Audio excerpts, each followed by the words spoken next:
ತಲ್ಲಣ. ಈ ಸಂಜೆ ಉಸಿರಿಗ ಕಂಟಿದ ಹಳೆಯ ಹೂರಣ, ಗೋಡೆ ಮೇಲೆ ಗೀಚಿದ ಒರಸಿದ ಒಂಟಿ ಪದದಂತೆ ನಾನಿರುವೆ. ಹರಿದ ಬಟ್ಟೆಯ ಹೊಲಿಗೆಗಳಲ್ಲಿ ನನ್ನ ನೋವನ ಹೊರುವೆ. ಚಪ್ಪಲಿ ಇಲ್ಲದೆ ನಡೆದ ಹಾದಿಯ ಬರೆಗಳ ಗುರುತುಗಳು ಇನ್ನೂ ಮಾಸಿಲ್ಲ.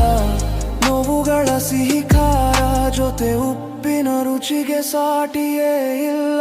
ಮೇಣದಂತೆ ಕರಗುತ್ತಿರುವೆ ಈ ಒಂಟಿ ಕಗ್ಗತ್ತಲ ಯಾನದಲ್ಲಿ. ಯಾರು ಇಲ್ಲದ ಅಡ್ಡದಾರಿಯ ಮೌನದ ನೆನಪಲ್ಲಿ.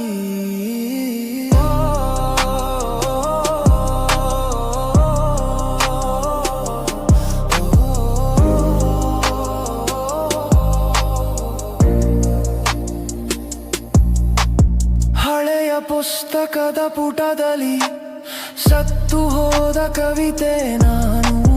ದುಶ್ಚಟದ ಧೂಮದಲ್ಲಿ ಮರೆಯಾದ ನೆರಳು ನಾನು. ಇಬ್ಬನಿ ತಂಪಿನಲ್ಲೂ ಎದೆಯ ಕಿಚ್ಚು ಸುಡುತ್ತಿದೆ. ಬಿಂಬ ಕಾಣದ ಕನ್ನಡಿಯಲ್ಲಿ ಪ್ರತಿಬಿಂಬ ಅಳುತ್ತಿದೆ. ಈ ಸಂಜೆ ಮುಗಿಯದಿರಲಿ ಎನ್ನಲೋ ಅಥವಾ ಕತ್ತಲ ಮಣ್ಣಲ್ಲಿ ನಾನೇ ಹೂತು ಹೋಗಲಿ ಎನ್ನಲೋ. ಏನೋ ಒಂಥರ ವಿವಶತೆ ನನ್ನ ನಾನೇ ಎಲ್ಲಿ ಹುಡುಕಲೋ.